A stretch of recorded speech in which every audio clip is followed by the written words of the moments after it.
እንዴት እንደገደላት ስንጠይቀው አንገቷን ለ10 ደቂቃ ያህል በማነቅ ከሞተች በኋላ መሬት ላይ በማስቀመጥ ቤት ውስጥ በነበሩ 2 የተለያዩ ቢላዋዎች አንገቷን ከአንገቷ በላይ የራስ ቅሏን ቆርጦ ለብቻ 2 የግራና የቀኝ እጆቿን ከትከሻዋ ስር ለብቻ ከወገቧ በታች እስከ ጉልበቷ ድረስ የቀኝና የግራ ታፋዋን ለብቻ የቆራረጠውና ሲቀጥልም ከጉልበቷ በታች እስከ እግር ቁርጭምጭሚቷ ድረስ የግራና የቀኝ እግሯን በቢላዋው ቆራርጦ ቀሪውን ደግሞ የመዳፏን የቀኝና የእግር መዳፏን እሱንም በቢላዋው ከቆራረጠ በኋላ በተለያዩ ፌስታሎች ይዞት የወረደና ይሄ ከአንገቷ በታች ያለውን እስከ ወገቧ በታች ያለውን የደረት ክፍሏን ከ3 ፎቅ ላይ በፌስታል ጠቅልሎ ነፍሷ ሲጠፋ አገቷን ቆረኩኝ። ከዛ እንደገና ከትሎ ደግሞ ታፋ ቆረኩኝ። ተቆረኩኝ ኋላ ደግሞ ይሄን ጉልበቷን ቆረኩኝ። ከዛ ነው ያው ታያለው እግራችን። ከዛ እጇን ይሄን ቆረኩ። በፌስታል ሳረገው ምስል ምን አይነት እንዲያስቀመጥኩት ምን አይነት እንዲው ዝም የጨለማ ነው እንዲው ዝም ያገኘሁት ፌስታል እየገተትኩኝ እንዴ ከብደኝ ከ7ኛ ፎቅ ተሸክሜ አውርቼ ግማሽ እንደደረስኩኝ ጣልኳትና እንደገና ያንን ፌስታል ይዤ ወረድኩኝ። ያንን ሽንት ቤት ገትቼ ይሄኛው እንደዛ አርኬ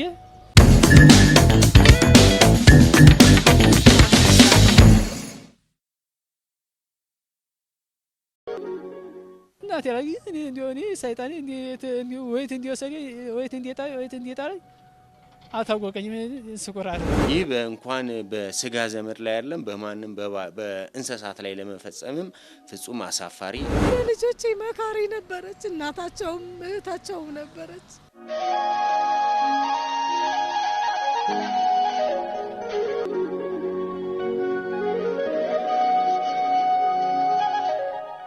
እለቱ መስከረም 28 ቀን 2017 ዓ.ም ረፋድ ላይ ነው። ስፍራው በለሚኩራ ክፍለ ከተማ ወረዳ 6 ክልል ልዩ ቦታው ቦሌ አራብሳ ኮንዶሚኒየም ሳይት 3 ብሎክ 705 እየተባለ ይጠራል። በዚህ በጋራ መኖሪያ ቤት አቅራቢያ የአካባቢውን ነዋሪዎች ያስደነገጠ አንድ የወንጀል ድርጊት በመፈጸሙ ሁሉም ተረባብሸዋል። በአካባቢው ለሚገኝ ፖሊስ ጣቢያም ሪፖርት አድርገዋል። ጥሪ ተደርጎ እኛ ወንጀል ስፍራው ላይ በወቅቱ ደረስን። ከአንገቷ በታች ሆነና ከወገቧ በላይ 2 እጆቿ የተቆረጡ ከትከሻዋ ላይ የተቆረጡ ደረትና የጀርባ ሰውነት አገኘን።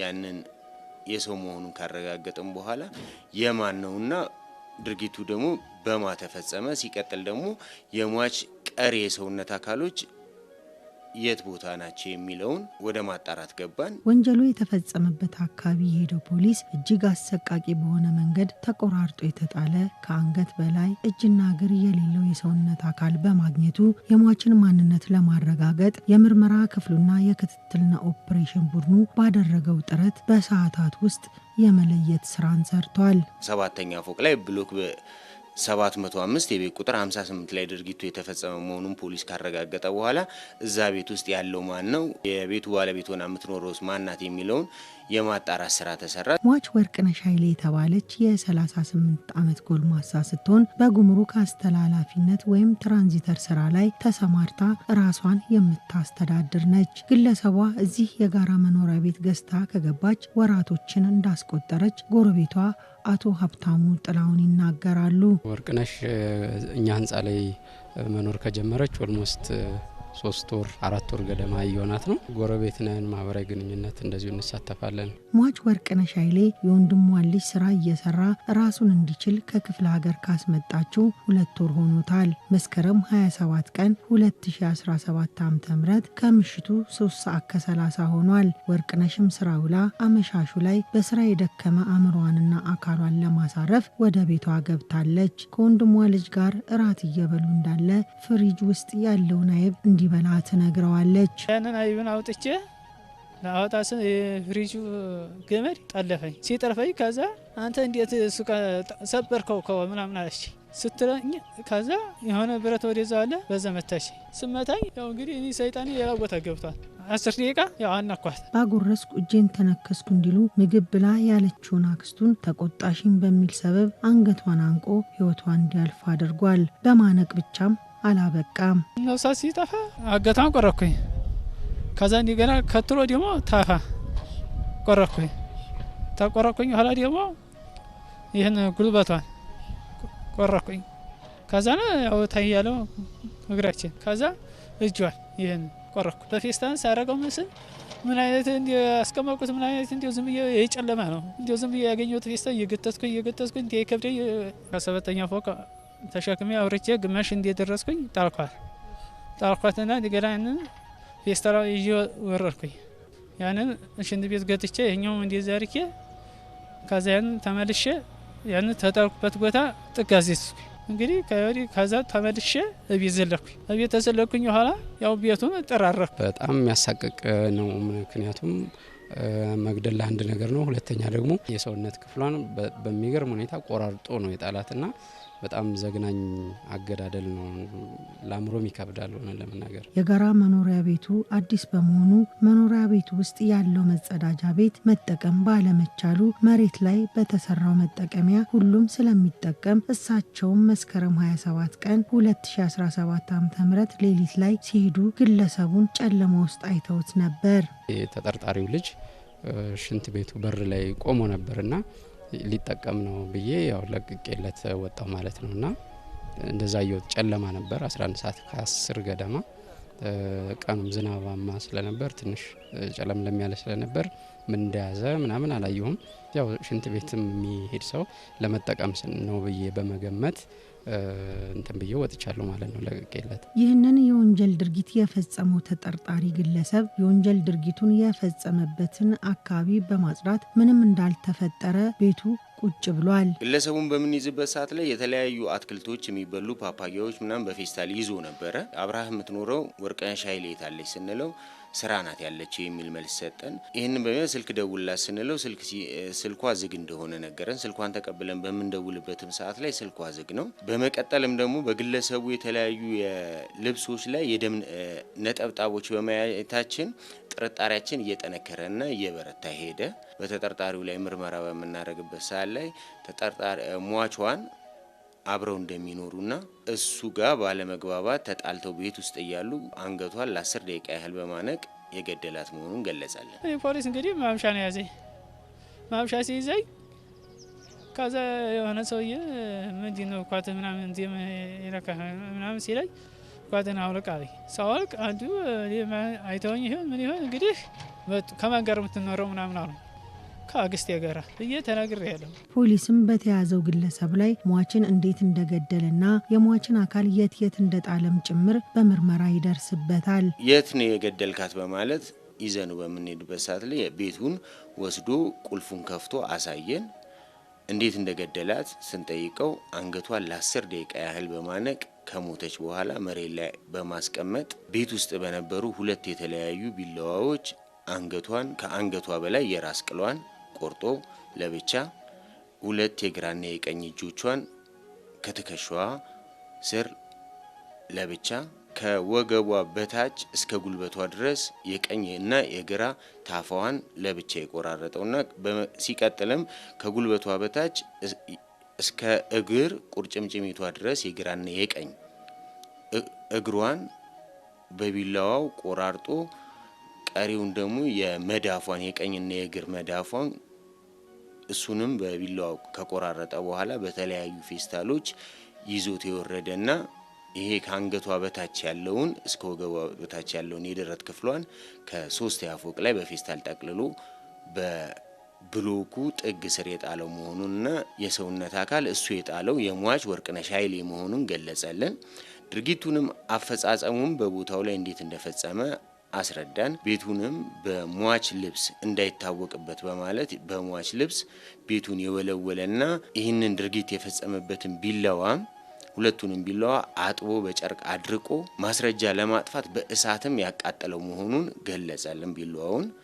ይህንን በማድረግ በቀጣይ ሌሎቹ ያልተገኙት የሟች የሰውነት ክፍሎች የት ናቸው የሚለውን የማጣራት ስራ በምንሰራበት ሰዓት ላይ በጋራ የሚጠቀሙበት ሽንት ቤት ያለ በመሆኑ በፌስታል ጠቅልሎ ሽንት ቤት ውስጥ የከተተ መሆኑን ቀሪውን የሟችን የራስ ቅልና የተወሰኑ የሁለት የእግር መዳፏን ከቁርጭምጭሚቷ በታች የተቆረጡትን የቀኝና የእግር መዳፏንና የተወሰነ አካሏን ደግሞ ከፎቁ ስር ለእርከን ስራ የተቆፈረ ጉድጓድ ውስጥ ከቶት አፈር ያለበሰው መሆኑን ገለጸልን። ሽንት ቤቱን በማስመጠጥ ጉድጓዱን በማስቆፈር ከፍተኛ ጥረት በማድረግና በአካባቢው ህብረተሰብ ከለሚ ኩራ ክፍለ ከተማ እሳትና ቁጥጥር አደጋ ባለስልጣን ሰራተኞች ጋር በመሆን በአጭር ጊዜ ሙሉ የሰውነቷን አካል ከተጠቀሱት ቦታዎች በማውጣት ምርመራ ከተደረገ በኋላ የሟችን አስከሬን ለቤተሰብ በማስረከብ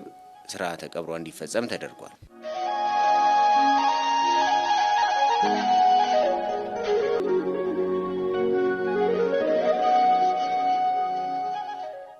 ወይዘሮ አያላ አጥናፍና አቶ አበበ ኃይሌ የሟች ወርቅነሽ ታላቅ እህትና ወንድም ናቸው። የእህታቸውን ሞት የሰሙበትን አጋጣሚ ነገሩን። እኔ ስራውዬ ስገባ ባለቤቴ ስልክ ላይ ተደወለ። ባለቤቴ ስልክ ሲደወል እሱ አነሳ። ምንድነው ስል ምንድነው የወርቅነሽ ኃይሌ መታወቂያ ወርቁ አግኝተነው ነው አሉ። ከየት ነው የሚደወለው? ሰው እኛ ፖሊሶች ነን አሉ። ስለዚህ ነገ መጥቼ ልውሰድ መታወቂያዋን ታዲያ እንዴት ላደርግ ስላቸው መኖሪያዋ የት ነው ሲሉኝ አራብሳ ስላቸው ቤቷን ታውቂዋለሽ ሲለኝ አዎ አውቀዋለሁ አልኩት። በቃ ቤቷ ጋር ነው ቤቷ ድረስ መምጣት ትችያለሽ አለ። አሁን ልምጣ ስለው ከፈለግሽም ጧት ነይ ከፈለግሽም አሁን ነይ አለኝ። እንዴ የሆነ ችግር ቢደርስ ነው እንጂ አልንና ተሯሩጬ ከባለቤቴ ጋር ከልጄ ጋር ተሯርጠን ሄደ። ከያቅጣጫው ከያለበት ተለቅሞ ነው ያሉኝ። በቀብሯ ማግስት ነው ይሄንንም የሰማሁት እንጂ እስከምትቀበርበት ሰዓት ድረስ ተደብቅ ያለው። እህቴንም ሂጂ እዛው ጠብቂኝ እኔ መጣሁ ብዬ ተሰብስበን ቤተሰቡ ስንሄድ አካባቢው ላይ ቤቱ አካባቢ ስንደርስ የአካባቢው ህብረተሰብ ወርዶ መሬት በጣም ብዙ ህዝብ አለ፣ ፖሊሶችም አሉ እና በዛ አጋጣሚ ነው የሰማሁት። ሟች ወርቅነሽ ትምህርት ጨርሶ የተቀመጠውን የወንድሟን ልጅ አምጥታ እንዳይከፋው እየተንከባከበችው ባኖረችው የውለቷ መልስ ሞት ሆኗል። እናቴ ላይ እኔ ሰይጣኔ ወይት እንዲወሰደ ወይት እንዲጣል አታወቀኝም። ስቆራርጥ ማድረግ አልነበረብኝም። ተሳስቻለሁ። የተሰማኝ ስሜቴን ግን ጧ ነው የተሰማኝ። ይህን ባደርገው ነው ያልኩት። ቤተሰብ ነው፣ የወንድም ልጅ ነው። አክስቱን ነው የገደለው። በጣም የምታስብለትንና በጣም የምትንከባከበውን አክስቱን ነው የገደላት። እንግዲህ ልጅ በምን አይነት አጋጣሚ እንደገደላት ምንም የምናውቀው ነገር የለም። ከክፍለ ሀገር እናቱም አባቱም ለቀብር መጥተው ነበረ። አባቱ በጣም ተወዛገበ። ውስጡ በቃ ተበሳጨ። በቃ ምንድነው ችግሩ ንገሪኝ አለኝ። እኔ እንግዲህ ምንም የምነግርህ ነገር የለኝም ስል በኋላ እንደገና እስኪ አይቶ መሄድ አይቻልም እንደው አይኑን እንኳን ለየውና ልሂድ በቃ ሲለኝ እግዚአብሔር ይስጣችሁ እናንተንም ያው አናገረ። በቃ ይምጡና ከራሱ አንደበት መስማት ይችላሉ አሉ። እስኪ ንገረኝ፣ ምንም የምትሆነው ነገር የለም ንገረኝ፣ እስቲ ለኔ የሆነውን ነገር ንገረኝ፣ እንደው በምን የተነሳ ነው ስለው ማልቀሱንም ትንሽ ጋብ አደረገና ለኔ የሆነውን ነገር ተናገረ። ያው ሁሉም አሉ፣ እናቱም አባቱም አሉ፣ ይሰማሉ። ለነሱ እንዲሰሙ ነው ዋናው አንገብጋቢ። እኛስ መቼም አንዱን ይዘናል። አባቱ በጣም ተበሳጭቶ ነበር። ኢትዮጵያውያን የምንታወቀው አብሮ በመብላት አብሮ በመጠጣት ለተቸገረ በመርዳት ያዘነውን በማጽናናት ነው የምንታወቀው። የተጋጨንበት ነገር ካለም ደግሞ በንግግር መፍታት እየተቻለ እንደዚህ አይነት የወንጀል ድርጊት እንኳን ወንጀል ለተፈጸመበት ቤተሰብ ቀርቶ ለሰሚውም ይከብዳል። ለሁሉም ለሰሚው ግራ ነው። ራሱ ከገጠር እስከ ከተማ ነው የታመስ ነው። ለሁሉም እኔ አላቅም ምን ብዬ እንደምገልጽ ራሱ ይከብደኛል። እውነት እስካሁኑ ሰዓት ድረስ ማመን እስከሚያቅተኝ ድረስ ነው። እኔ በቃ ውስጤ በጣም ተጎድቻለሁኝ። እኔ ራሴ አሁን ልጆቼ ላይ ብሏቸው ጠባሳ ላይ ጥላብኝ ነው የሄደችው። ሴቷ ልጅ ራሷ በቃ መተኛት አልቻለችም። ጓደኛዋ ነበረች ለእህቴም ለልጄም ለእህቴም ሁለቱም ጓደኛሞች ነበሩ። ለልጆቼ መካሪ ነበረች። እናታቸውም እህታቸውም ነበረች። በጣም ነው ማዝነው። ግን ለሷ አይገባም ነበር። እናታችን አለች፣ በህይወት አለች። እሷም ታው ትልቅ ሰው ነች፣ የእድሜ ባለጸጋ ነች። ሀዘኑ በጣም ከባድ ነው የሆነባት። ለሁላችንም የከበደ ቢሆንም የሷ ደግሞ በጣም የተለየ ነው። ከእድሜም ጋር በጣም ከባድ ስለሆነ እንደው ትልቅ ጠባሳ ጥሎብና ያለፈው ሀዘኑን በጣም ምርር ያለ ሀዘን ነው እውነት ለመናገር። እንደዛ አይነት ነገር በጣም ከባድ ነው። ውድ ፕሮግራማችን ተከታታዮች ፖሊስ የምርመራ መዝገቡን ተጠርጣሪው ግለሰብ በሰጠው የእምነት ቃልና በተለያዩ ማስረጃዎች በማስደገፍ ለሚመለከቱ የፍትህ አካል ለመላክ በዝግጅት ላይ መሆናቸውን ከምርመራ ክፍሉ ያገኘነው መረጃ ያስረዳል። አንድ የወንጀል ድርጊት ለመፈጸም ከማሰብ በፊት ወንጀሉን በመፈጸሜ ምን ሊደርስብኝ ይችላል ብሎ ማሰብ ተገቢ ነው። ይህንን የወንጀል ድርጊት ፈጽሟል ተብሎ የተጠረጠረው ግለሰብ የፈጸመውን ወንጀል ለመካድም ጥረት እያደረገ ነበር። ቆም ብሎ ማሰብ የነበረበት ይህ ድርጊት ከመፈጸሙ በፊት ነው። ይህ በእንኳን በስጋ ዘመድ ላይ ያለም በማንም በእንስሳት ላይ ለመፈጸምም ፍጹም አሳፋሪ ነውረኛ ድርጊት ነው የተፈጸመው። ይህን ማድረግ ከሞራልም ከህግም ከፈጣሪም የሚያጋጭ ነገር ነው። መጀመሪያ ማንኛውም ድርጊት ከመፈጸሙ በፊት ንዴት ሊኖር ይችላል፣ መበሳጨት ሊኖር ይችላል። ግን የሚመጣው ውጤት የከፋ ስለሚሆን መጀመሪያ ቆም ብሎ ማሰብ፣ ስሜትን መግዛት። ወንጀል ፈጻሚዎች ወንጀል ፈጽመው ወይም አይታወቅብኝም ብለው ቢሰወሩም ከህግና ከህብረተሰብ አይን መሰወር አይቻልም። ሁላችንም በየአካባቢያችን የምናየውንና የምንሰማውን አጠራጣሪ ነገሮች በአቅራቢያችን ላለ የጸጥታ አካላት መጠቆም ይገባል። ወንጀል ሲፈጸም ለጊዜው ስሜታዊ ሆነን ተናደን ሊሆን ይችላል። ነገር ግን ስንረጋጋ እንጸጸታለን። ስለዚህ ህብረተሰባችን በዚህ ረገድ ራሱን ተቆጣጥሮ ስሜቱን ገዝቶ ለጥቂት ሽርፍራፊ ደቂቃዎች ሊያልፍ የሚችል ነገር እንደዚህ ስሜታዊ ሆኖ እንዲህ አይነት እርምጃም ወይም ወንጀል መፈጸም ለጸጸት ነው የሚዳርገን፣ በኋላም ለቅጣት ነው የሚዳርገን። ስለዚህ ማህበራዊ ህይወታችን የተቃና እንዲሆን ሁሉም ማህበረሰብ ተረጋግቶ በሰላም በፍቅር መኖር አለበት ብዬ አስባለሁ። እንደዚህ አይነት ወንጀል በእኛ ይብቃ የሚያስብል ነገር እንዲሆን በሌላ ሰው እንዳይደገም እንደዚህ አይነት ተመጣጣኝ የሆነ የሚገባውን ቅጣት ማግኘት አለበት የሚል አስተያየት አለ። ቤተሰብም ቢሆን የእምነት አባቶችም ቢሆኑ ማህበረሰቡም እንደዚህ አይነት ነገሮችን ሊያወግዛቸውና ልጆቹም ላይ ሆነ የጎረቤት ልጆች ላይ አካባቢው ማህበረሰብ ላይም ንቃትን መፍጠር፣ ስሜትን የሚገዛበትን መንገድ ማስተማር፣ በይበልጥ ደግሞ ከእምነት አባቶች ብዙ ነገር ይጠበቃል።